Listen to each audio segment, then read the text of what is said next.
Hello, everyone, and welcome to another episode of the Amicable Divorce Network podcast. My name is Tracy Moore-Grant, and I am your host and the founder of the Amicable Divorce Network. We are moving chapter by chapter this season on the podcast through our book, Divorce Amicably, Your Roadmap to Resolution, and it is now available on Amazon. And so we are just breaking down each of the topics that are covered in the book. So hit the subscribe button, and if you missed something, you can go back through the episodes because we are presenting them all in order, and we have made it to chapter 33, which I wrote, and that is handling addiction in amicable cases. And I am joined today by one of our members out of Savannah, Georgia, Casey Tuggle, who is a family law attorney and deals with addiction issues a lot. So we're going to jump in and just talk about how we can handle these issues in family law. Thank you for joining me, Casey. Absolutely. It's a pleasure. So we were talking a little bit before we got started here, and I think the threshold issue when dealing with addiction is that you and I, meaning family law professionals, can solve the problem, but the threshold issue is there has to be an agreement that there is a problem. Yeah, and I think, obviously both of us have seen this in practice. I'm sure both of us have seen this in life, admitting that you have an addiction and the humility that it takes to, admit that to yourself and to admit that to others. That's really one of the biggest feats. And so, even if you have not completely gotten there, but if there's, conversation that has started where, the addict is starting to see that there's a problem, getting close to the point of admitting it, but maybe not quite there, being in this network and being experienced in this realm can definitely help someone achieve that milestone, which it is a milestone, to admit that you have an addiction, and ultimately for the betterment of, the family unit, whether it's the couple or whether there's children involved. I mean, it's admitting to the problem is the first, key to over it. Yeah, I think that is where we see either we'll have success in being able to solve it outside of court, or the issue will have to go to court. I'm just going to use an example of alcoholism. So if one person is saying the other one is an alcoholic,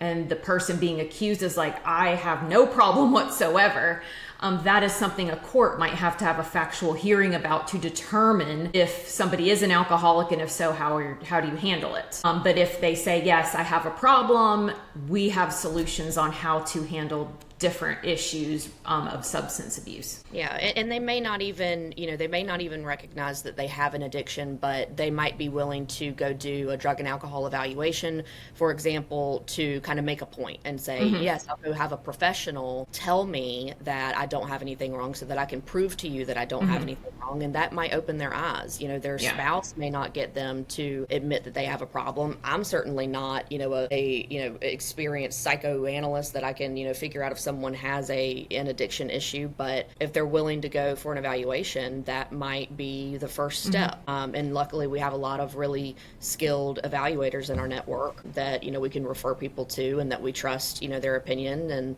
and that if the case does need to go before a judge, they can obviously present their opinion and their testimony to the judge about it. Yeah, I think you brought up an interesting point. I've done this in cases as well where my client is being accused of having some substance abuse issue. And I'll say, well, just go, let's say it's a drug, just go get a drug test. Go get a PEth test, for example, because that looks back in time. And let's just go ahead and produce it and show them that you're clean. And, sometimes having to face that might be like, well, that test might not be so clean, so it sort of unravels. We also have solutions if people have a disagreement about the severity of the issue. We can sort that out as well. So I think the first thing to talk about is when it comes to kids, what types of solutions we have, because the primary goal is always to make sure that children are protected. And we were talking about a couple of solutions. So talk about supervised visitation. Yeah, and supervised visitation is certainly something that we want to implement in a graduated parenting plan. And for those that are not familiar, graduated parenting plans are basically incremental. So they might start at limited visitation, such as, supervised visits, lead to, day visits, overnight visits, and then regular weekends, and maybe even beyond that if, the addict or the person that's being accused of being an addict is able to show know that they have gotten on a rehabilitative journey. But certainly, while we don't take cases before a judge unless, it's absolutely necessary, trying to maintain things in the amicable route and amicable realm, we can have the parties reach an agreement as to what, that supervised visitation schedule is going to look like, and implement that into a graduated parenting plan. One of the keys, I guess, or one of the threshold issues that I've had in a lot of cases is going to participate in an outpatient rehab program, or are they even willing to? Mm-hmm. And then upon the completion of the program, what can we make the next visitation stage look like at that point? Of course, the parties are going to have to agree on this. And of course, that's going to take a lot of humility on top of recognizing that you have an issue and, feeling insecure about admitting to that. An addict is not going to really want, their spouse to tell them what their visitation schedule is going to look like with their children. Yeah. But if they want to keep their case out of court, and if they want to, number one, if they want to save a lot of money, but if they want to keep their case and their business out of the public eye, out of the public record, the Amicable network allows them the opportunity to do that, because not only can we guide them and their spouse along a rehabilitative journey, we can provide them access to different facilities that may be able to help them along the way. Yeah, I think you've hit on a couple of really important points there. I've seen definitely people gravitating towards the Amicable Divorce Network and our out-of-court process because it is private. Anything that happens in court,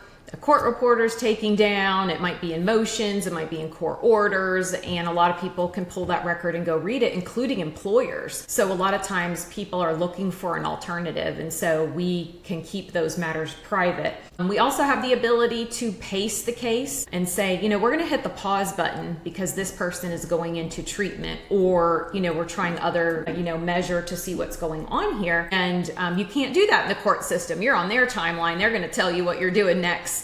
Whereas, with our cases, we can, cater that for the parties. And then I would say personally that the most complicated parenting plans are the graduated parenting plans, where you really take a lot of time and mediation to say, phase 1 and phase 2 and all the different things that are going to happen. It's not very customized in court. It's, they just don't have the time to sit down and take hours to do a parenting plan. So we also have the time to really customize it for the parties. Yeah. And I think, obviously, the entire Amicable network is all about, helping people and guiding people through, the court system and through divorce and through custody cases without having the, alternative be, okay, well, then just go get in front of the judge then. We're really here. We're sticking in this with you to help curate a parenting plan and a settlement agreement that works for you guys. And, we know and we can tell you, this is what's going to happen if we go to court. The judge is going to look at C and you're going to get XYZ. But if we're in charge, if we maintain control of the case,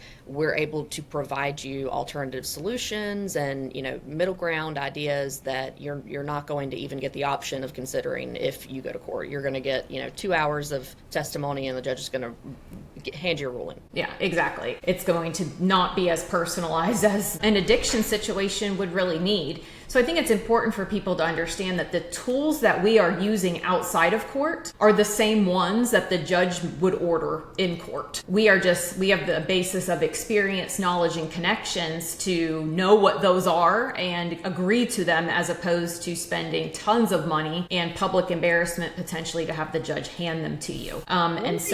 Is when people go to court, especially with addiction issues, obviously when you're going to court, there's going to be the spouse that is not the addict is going to just be talking about that spouse that is an addict, and it's going to make them feel even worse about it. You're going into court to show the worst of the other party so that you can get what you want. And that's not what we want for anybody. That's not what we want for families. And we don't want to destroy, the sanctity of that relationship that has once existed, or destroy the sanctity of the co-parenting relationship that is going to continue for, until the kids are 18.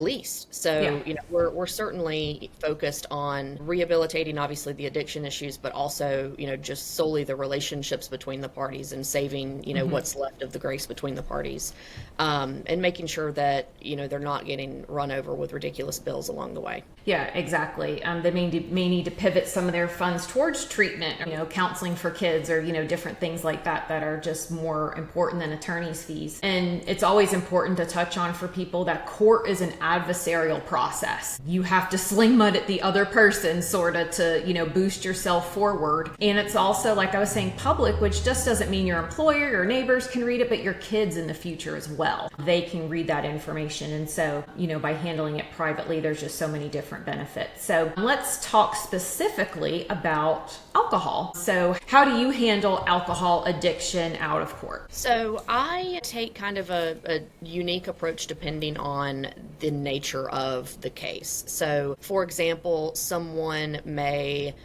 be a binge drinker where they don't drink frequently, but, they might every 2 weeks, go on kind of a rampage, and it takes days for them to kind of recover from that. Obviously, I don't want the children to be with them when that may occur, because we don't really know when that's going to occur. So they're just going to have to abstain from alcohol altogether. We can't really trust an individual that has sporadic, addiction issues like that, because we can't keep the kids safe. So they're going to have to abstain from alcohol altogether. Now, there are other situations where it's the functioning alcoholism, where they drink less, but it's more regular. But depending on the nature of or the severity of the addiction, there are things like SoberLink that can provide a safety net to individuals, and you'll have to explain kind of the parameters of safety net. You'll do it a lot better than me. I know you talk about it more than I do.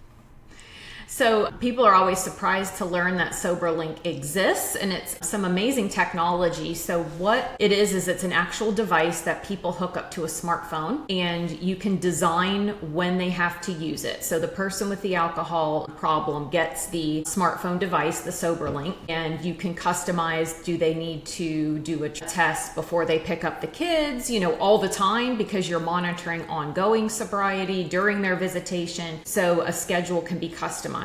The person gets an alert, time for you to test. It's a very tiny device. They can go in a restroom at work, they blow into the device, and it immediately sends the result to whoever has been designated. Perhaps it's their attorney, or perhaps it's their ex-spouse, or somebody else gets that information immediately, usually by email. And so it's a really unique technology, because I've had so many people ask this, well, what if they hand it to somebody else? It has now face recognition technology. So unless they have a twin, that should work just fine. And they've come out with all sorts of different ways that people can't cheat it. So it monitors that it's actual breath and the force of the breath, because I guess somebody put it on like a weed blower one time, and that was just, that blew the thing out of the water. That was way too much pressure.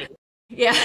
So they figured that out. The temperature as well. You can't put a hairdryer on there. Also wouldn't pass the facial recognition software. So that is a really great technology we have available in the United States. It's not yet available overseas. That is real-time alcohol testing. And so that is probably the gold standard here for what we use to monitor sobriety. Before we had SoberLink, and I'm old enough to remember this, Casey or not, we would have people get like signatures at AA meetings, which I think very much defeats the anonymous part of that. And it could be anybody's signature, and you could have done it yourself, so there really wasn't anything to solve that problem. But SoberLink now does the trick for us and is very reliable. I've seen a couple of orders where it requires participation in AA, which, like you said, that defeats the purpose. And as a family law attorney, I have, both the professional experience, but also the personal experience with, loved ones that have gone through, the rehabilitation process and the addiction process. And having that sort of anonymity is vital in someone's, success in achieving being sober. Yeah. And so, I think that we don't want to take that away from anyone. So I think SoberLink allows them, a tool where they can keep, the rest of their recovery journey private, whether it's it's AA, whether it's a rehab program, whatever it may be. In Atlanta, in your area, it's much more prevalent, I think, but down here, a lot of people don't know about it. And working in Savannah, Savannah proper, a lot of people are more open to it, but some of the more rural counties, they're like, oh, is that one of those things that when you get 3 DUIs, they like hook it to your ignition? Yeah. Oh, it's like this big. Yeah.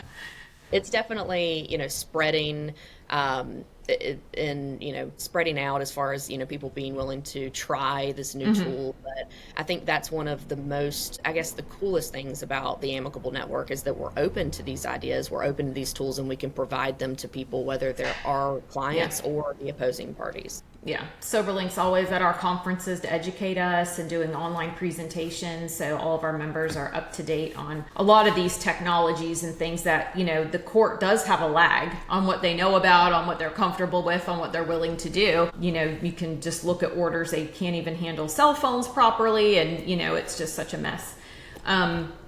So SoberLink does not test for drugs. So if the issue is drug abuse, we have to handle that differently. What are some solutions you've seen for drug addiction? So I really, when it comes to drug addiction, because it depends, there's such a spectrum. Yeah. And usually there's a combination. And so I really defer. Yeah. Yeah. I think sometimes if somebody's being accused of drug use, getting the test, and there's a test called a PEth test that looks back in time, and it does also test for alcohol, marijuana, all kinds of things, is really helpful. But knowing how to move forward and be successful really does take some input from some mental health professionals. And when we're talking about drug addiction, I just want people to understand this has many different levels. This can be fentanyl addiction, obviously illegal drugs, but also we see people who abuse prescription medication, and that is a challenge as well. There is technology available to us, and it's in flux right now because the company sold. That's DNA-based drug testing that I was using for a little while in cases, and we're waiting for that to come back. But the person would send in a urine sample, that's just their DNA sample, and they would get a random alert, today's your day to test.